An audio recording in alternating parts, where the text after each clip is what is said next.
ଷଷ୍ଠ ଶ୍ରେଣୀ ଆମ ସାହିତ୍ୟ ବହିର ଏକାଙ୍କିକା ରାଜୋଚିତ ବ୍ୟବହାର ଆର ନାଟ୍ୟକାର ହେଲେ ଶାରଦା ପ୍ରସନ୍ନ ନାୟକ। ବର୍ତ୍ତମାନ ପ୍ରଥମେ ଜାଣିବା ଏହି ନାଟ୍ୟକାରଙ୍କ ପରିଚୟ ବିଷୟରେ। କଟକରେ ଜନ୍ମିତ ଶାରଦା ପ୍ରସନ୍ନ ନାୟକ 1926ରେ ଜନ୍ମଗ୍ରହଣ କରିଥିଲେ।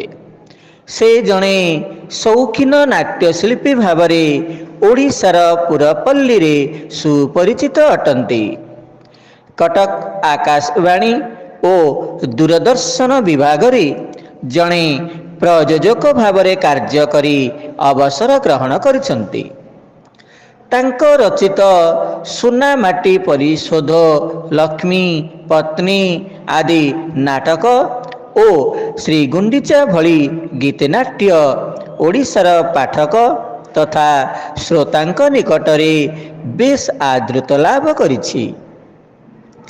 ନାଟକ ବ୍ୟତୀତ ସେ ଜଣେ ଜଣାଶୁଣା ଗୀତିକାର ଭାବରେ ଓଡ଼ିଶାରେ ଜଣା। ଉକ୍ତ ରାଜୋଚିତ ବ୍ୟବହାର ଏକାଙ୍କିକାଟି ଏକ ଐତିହାସିକ ପୃଷ୍ଠଭୂମି ଉପରେ ରଚିତ। ଏଥିରେ ମହାବୀର ଆଲେକଜାଣ୍ଡର ପୁରୁଙ୍କୁ କିପରି ରାଜୋଚିତ ବ୍ୟବହାର ପ୍ରଦର୍ଶନ କରିଛନ୍ତି ଓ ତାଙ୍କର ରାଜ୍ୟକୁ ଫେରାଇ ଦେଇ ସମ୍ମାନ ପ୍ରଦର୍ଶନ କରିଛନ୍ତି ତାହା ସୁନ୍ଦର ଭାବରେ ବର୍ଣ୍ଣିତ ହୋଇଛି। ତାହେଲେ ଆସ ପ୍ରଥମେ ଦେଖିବା ପ୍ରଥମ ଦୃଶ୍ୟ। ପୁର ରାଜାଙ୍କର ରାଜପ୍ରାସାଦର ଅଭ୍ୟନ୍ତର। ଦରବାର କକ୍ଷରେ ଚିନ୍ତିତ ଭାବରେ ପଦଚାରଣ କରୁଛନ୍ତି ରାଜା ପୁରୁ। ଏତିକି ବେଳେ ପ୍ରହରୀ ପ୍ରବେଶ କରି ରାଜାଙ୍କୁ ପ୍ରଣାମ କଲା। ମହାରାଜ ସେନାପତି ଆସିବା ପାଇଁ ବାହାରେ ଅପେକ୍ଷା କରିଛନ୍ତି। ଭିତରକୁ ଆସିବା ପାଇଁ କୁହ। ପ୍ରହରୀ ପୁଣି ଥରେ ପ୍ରଣାମ ଜଣାଇ ଚାଲିଗଲା। କିଛି ସମୟ ପରେ ପ୍ରବେଶ କଲେ ସେନାପତି। ସମ୍ବାଦ କ'ଣ ସେନାପତି? ଗ୍ରୀସର ରାଜା ଆଲେକଜାଣ୍ଡର ଅତି ଦ୍ରୁତ ଗତିରେ ଆଗେଇ ଆସୁଛନ୍ତି ମହାରାଜ। ସମଗ୍ର ଭାରତକୁ ଜୟ କରିବା ତାଙ୍କର ଇଚ୍ଛା। ଆମ ଦେଶର ଅନେକ ରାଜ୍ୟର ରାଜା ଜଣକ ପରେ ଜଣେ ପରାସ୍ତ ହୋଇ ତାଙ୍କର ଅଧୀନତା ସ୍ୱୀକାର କରିସାରିଲେଣି। ସ୍ୱର୍ଣ୍ଣପ୍ରସୂ ବୀର ଭୂମି ଭାରତ, ଏ ଦେଶର ଶିକ୍ଷା, ସଂସ୍କୃତି ଓ ପରମ୍ପରା ମହାନ। ଏହାର ସୁନାମ ସାରା ଜଗତରେ ପ୍ରଚାରିତ। ଭାରତର ଧନ ସମ୍ପତ୍ତିରେ ଆକୃଷ୍ଟ ହୋଇ ସୁଦୂର ଗ୍ରୀସ ଦେଶରୁ ଆଗେଇ ଆସିଛନ୍ତି ଆଲେକଜାଣ୍ଡର। ଦୁଃଖ ଲାଗେ ସେନାପତି, ବୀର ଓ ବୀରାଙ୍ଗନା ମାନଙ୍କର ଭୂମି ଏହି ଭାରତବର୍ଷର ରାଜ୍ୟ ମଧ୍ୟରେ ଏକତା ଓ ବୁଝାମଣା ନଥିବାରୁ ଆମର ଆଜି ଏଭଳି ପରାଜୟ ଘଟୁଛି। ବିତସ୍ତା ଓ ବିପାଶା ନଦୀ ଦ୍ୱୟର ମଧ୍ୟବର୍ତ୍ତୀ ଅଞ୍ଚଳରେ ଆମର ଏହା ଗୋଟିଏ କ୍ଷୁଦ୍ର ରାଜ୍ୟ ହେଲେ ମଧ୍ୟ ଆମେ କେବେ ପଛ ଘୁଞ୍ଚା ଦେବା ନାହିଁ। ମୁଁ ପଣ କରୁଛି, ମୋ ଶରୀରରେ ଶେଷ ରକ୍ତ ବିନ୍ଦୁ ଥିବା ପର୍ଯ୍ୟନ୍ତ ମୁଁ ଲଢ଼ିବି। ଆଲେକଜାଣ୍ଡରଙ୍କୁ ଏ ମାଟିରୁ ବିତାଡ଼ିତ ନ କରିବା ପର୍ଯ୍ୟନ୍ତ ମୁଁ କେବେ ଶାନ୍ତିରେ ରହିପାରିବି ନାହିଁ। ମୁଁ କେବେ ଶାନ୍ତିରେ ରହିପାରିବି ନାହିଁ। କିନ୍ତୁ ମଣିମା, ଆଲେକଜାଣ୍ଡରଙ୍କ ସୈନ୍ୟବଳ ଅପରିସୀମ। ସେମାନେ ଯେପରି ଯୁଦ୍ଧ ବିଦ୍ୟାରେ ସୁଶିକ୍ଷିତ, ସେହିପରି ସୁଶୃଙ୍ଖଳ। ସେନାପତି, କା ପୁରୁଷ ମୃତ୍ୟୁ ପୂର୍ବରୁ ସହସ୍ରବାର ମୃତ୍ୟୁବରଣ କରିଥାଏ। ବର୍ତ୍ତମାନ ହତୋତ୍ସାହ ହେବାର ବେଳ ନୁହେଁ। ଜନନୀ ଜନ୍ମଭୂମି ନିମନ୍ତେ ପ୍ରାଣ ଉତ୍ସର୍ଗ କରିବା ପାଇଁ ସମସ୍ତ ଦେଶବାସୀଙ୍କୁ ଆହ୍ୱାନ କର। ଆମର 50,000 ପଦାତିକ, 3,000 ଅଶ୍ୱାରୋହୀ, 1,000 ଗଜାରୋହୀଙ୍କୁ ଯୁଦ୍ଧ ପାଇଁ ପ୍ରସ୍ତୁତ ହେବାକୁ କୁହ। ଯାଅ ସେନାପତି, ବିଳମ୍ବ କର ନାହିଁ। ସେନାପତି ଅଭିବାଦନ କରି ଚାଲିଗଲେ। ପୁରୁ କ୍ରୋଧରେ ଉତ୍ତେଜିତ ଭାବେ ପଦଚାଳନା କରିବାକୁ ଲାଗିଲେ। ବର୍ତ୍ତମାନ ଆସ ଶୁଣିବା ଦ୍ୱିତୀୟ ଦୃଶ୍ୟ। ଏହି ଦୃଶ୍ୟରେ ଶତଦ୍ରୁ ନଦୀ କୂଳରେ ଆଲେକଜାଣ୍ଡାରଙ୍କ ସୈନ୍ୟ ଶିବିର। ଆଲେକଜାଣ୍ଡାର ନିଜ ହାତରେ ଭାରତର ଗୋଟିଏ ମାନଚିତ୍ର ଧରି ଦେଖୁଛନ୍ତି। ପାଖରେ ଠିଆ ହୋଇଛନ୍ତି ତାଙ୍କ ସେନାପତି ସେଲ୍ୟୁକାସ। ସେଲ୍ୟୁକାସ, ସମ୍ରାଟ, ଶୁଣୁଛି ଝେଲମ ନଦୀ କୂଳରେ ଥିବା ଗୋଟିଏ କ୍ଷୁଦ୍ର ରାଜ୍ୟର ରାଜା ପୁରୁ ଆମ ପରାକ୍ରମୀ ସୈନ୍ୟ ବାହିନୀକୁ ପ୍ରତିରୋଧ କରିବାର ଆୟୋଜନ କରୁଛନ୍ତି। ତାଙ୍କର ସାହସ ତ କମ୍ ନୁହେଁ। ତୁମେ ତାଙ୍କ ପାଖକୁ ଦୂତ ପଠାଇ ତାଙ୍କୁ ବାରଣ କର। ଯଥା ଆଜ୍ଞା ସମ୍ରାଟ। ହଁ, ଶୁଣ, ପୁରୁ ରାଜାଙ୍କୁ ଆହୁରି ମଧ୍ୟ ଜଣାଇଦେବ, ତାଙ୍କର ଏକ କ୍ଷୁଦ୍ର ରାଜ୍ୟକୁ ଜୟ କରିଦେଲେ ଯେ ଆମର ଅଭିଯାନ ଶେଷ ହୋଇଯିବ ତାହା ନୁହେଁ। ସମଗ୍ର ଭାରତ ବର୍ଷକୁ ଜୟ କରିବା ହେଉଛି ଆମର ଅଭିପ୍ରାୟ। ଯଦି ପୁରୁ ରାଜା ମୋ ପାଖରେ ଆସି ଆତ୍ମସମର୍ପଣ କରନ୍ତି, ତେବେ ଆଉ ଅଯଥା ଯୁଦ୍ଧ ଓ ରକ୍ତପାତ ଘଟିବ ନାହିଁ। ବରଂ ଆମ ବିରୋଧରେ ସେ ଯୁଦ୍ଧ ଘୋଷଣା କରିଥିବାରୁ ମୁଁ ତାଙ୍କୁ କ୍ଷମା କରିଦେବି। ସେଲୁକାସ ଚାଲିଗଲେ। ଆଲେକଜାଣ୍ଡାର ଦମ୍ଭର ସହିତ ପଦଚାଳନା କରୁ କରୁ ମନକୁ ମନ କହିବାକୁ ଲାଗିଲେ, ମୋର ବହୁଦିନର ବାସନା ଆଜି ପୂର୍ଣ୍ଣ ହେବାକୁ ଯାଉଛି। ସ୍ୱର୍ଣ୍ଣପ୍ରସୂ ଭାରତ ଭୂମି ବିଷୟରେ ପିଲାଦିନରୁ କେତେ କେତେ କଥା ମୁଁ ଶୁଣିଥିଲି। ଏ ଦେଶର ମାଟିରେ ସୁନା ଫଳେ, ଏ ଦେଶ ଘିଅ ମହୁରେ ପରିପୂର୍ଣ୍ଣ। ଆଜି ଏହି ମହାନ ଦେଶ ମୋର କରଗତ ହେବାକୁ ଯାଉଛି। ସମଗ୍ର ଭାରତକୁ ଜୟ କରି ମୁଁ ହେବି ଦିଗ୍ବିଜୟୀ ସମ୍ରାଟ। ହା ହା ହା ହା। ବର୍ତ୍ତମାନ ତୃତୀୟ ଦୃଶ୍ୟରେ ଦେଖିବା, ଦରବାରରେ ଉପବେଶନ କରିଛନ୍ତି ପୁରୁ ରାଜା। ପାଖରେ ଦଣ୍ଡାୟମାନ ହୋଇଛନ୍ତି ସେନାପତି। କିଛି ଦୂରରେ ଦଣ୍ଡାୟମାନ ଆଲେକଜାଣ୍ଡାରଙ୍କ ଦୂତ। ଆଲେକଜାଣ୍ଡାର ପଠାଇଥିବା ଚିଠିଟି ପୁରୁ ରାଜା ହାତରେ ଧରିଛନ୍ତି। ହା ହା ହା ହା ହା। ଆତ୍ମସମର୍ପଣ। ଆଲେକଜାଣ୍ଡାର ଏହି ପତ୍ରରେ ମୋତେ ଲେଖିଛନ୍ତି ଆତ୍ମସମର୍ପଣ କରିବାକୁ। ସେ ଜାଣନ୍ତି ନାହିଁ ଏହି ମହାନ ଭାରତ ଭୂମି ହେଉଛି ବେଦ ଉପନିଷଦର ଦେଶ। ଏ ଦେଶ ରାମାୟଣ ଓ ମହାଭାରତର ଦେଶ। ଆଲେକଜାଣ୍ଡାର ଅତିଥି ଭାବରେ ଆସିଥିଲେ ମୁଁ ତାଙ୍କୁ ସମ୍ମାନର ସହିତ ପାଛୋଟି ଆଣିଥାନ୍ତି, କିନ୍ତୁ ସେ ଆସିଛନ୍ତି ଜଣେ ଆକ୍ରମଣକାରୀ ଭାବରେ, ରାଜ୍ୟ ବିସ୍ତାର କରିବାର ଅଭିଳାଷ ନେଇ। ଯୁଦ୍ଧ ନ କରି ତାଙ୍କ ନିକଟରେ ଆତ୍ମସମର୍ପଣ କରିବା ହେବ ଚରମ ଭୀରୁତା ଓ କାପୁରୁଷତା। ଫେରିଯାଅ ଦୂତ, କହିଦିଅ ତୁମର ସମ୍ରାଟଙ୍କୁ ପୁରୁ ରାଜା ଏହି ମହାନ ଦେଶର ସମ୍ମାନକୁ ଜଣେ ବିଦେଶୀ ଆକ୍ରମଣକାରୀର ପାଦ ତଳେ ଲୋଟାଇ ଦେବାକୁ ଚାହେଁ ନାହିଁ। ଯୁଦ୍ଧ ଅବଶ୍ୟ ହେବ। ପୁରୁ ରାଜା ତାର ସମସ୍ତ ଶକ୍ତି ପ୍ରୟୋଗ କରି ଆକ୍ରମଣର ଜବାବ ଦେବ। ଥରେ ଚିନ୍ତା କରନ୍ତୁ ପୁରୁରାଜ, ମହାବୀର ଆଲେକଜାଣ୍ଡାରଙ୍କ ଶକ୍ତିଶାଳୀ ସୈନ୍ୟବାହିନୀ ଆଗରେ ଆପଣ ଠିଆ ହୋଇପାରିବେ ନାହିଁ।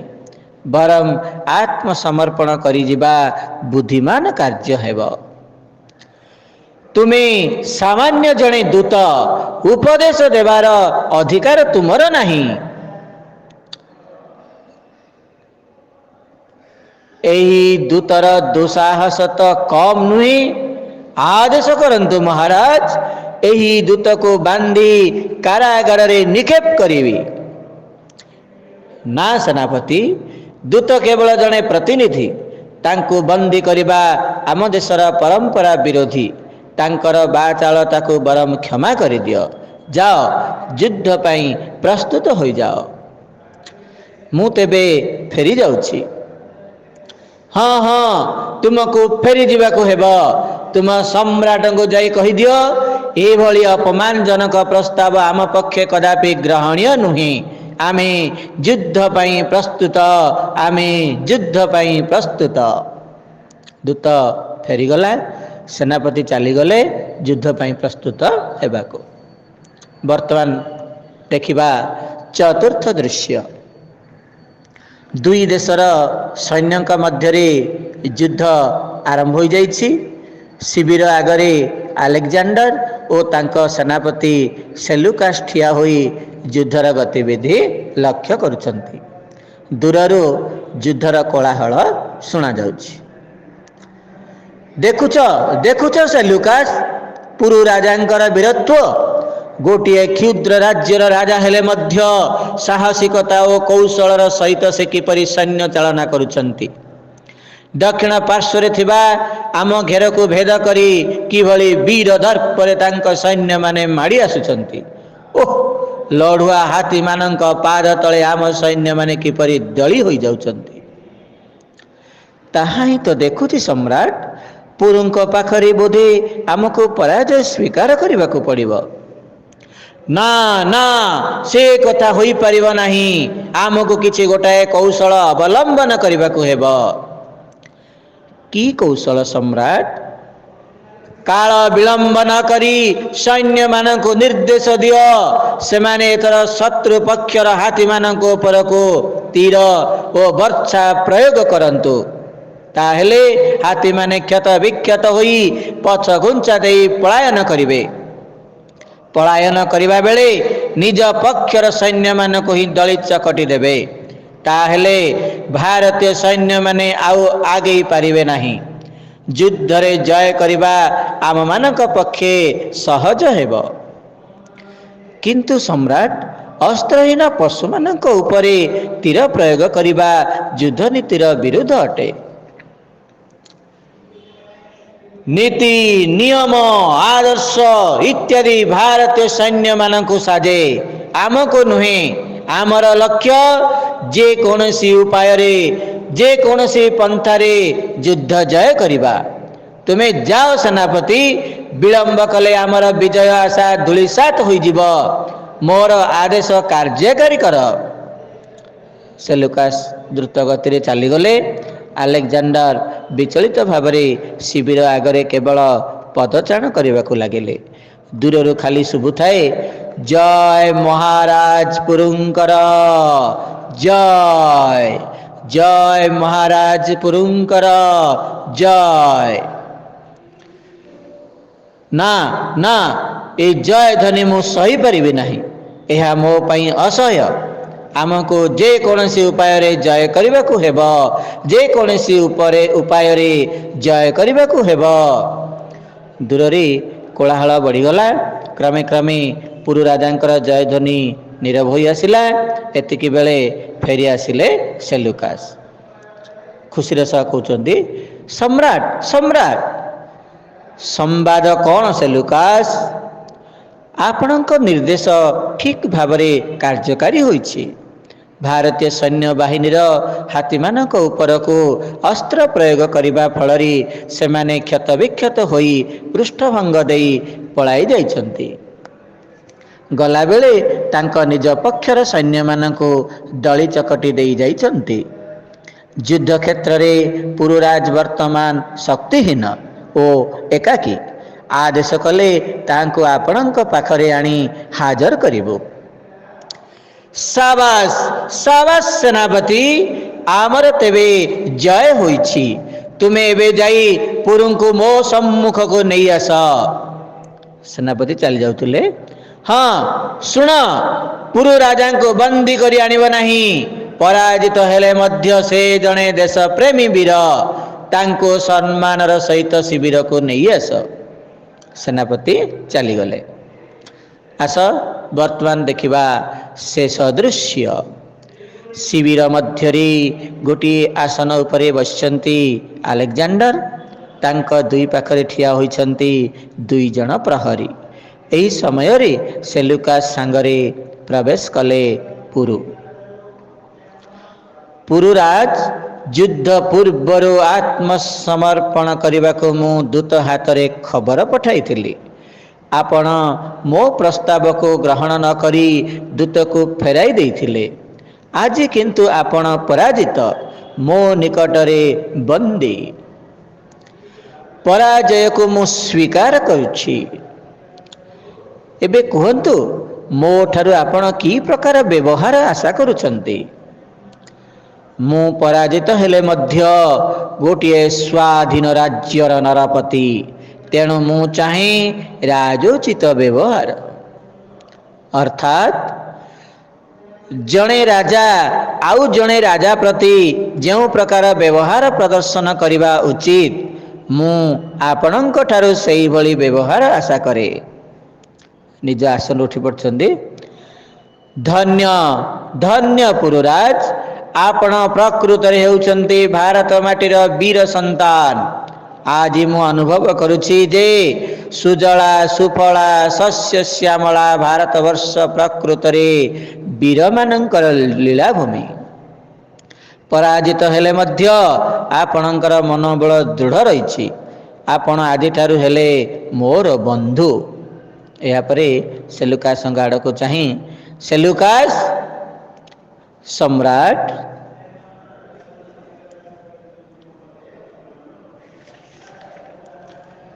ମୋର ବନ୍ଧୁ ପୁରୁଙ୍କୁ ତାଙ୍କ ରାଜ୍ୟ ଫେରାଇ ଦିଅ।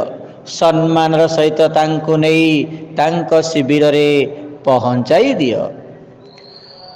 ମହାବୀର ଆଲେକଜାଣ୍ଡର କ'ଣ ମୋ ପ୍ରତି ଦୟା କରୁଛନ୍ତି?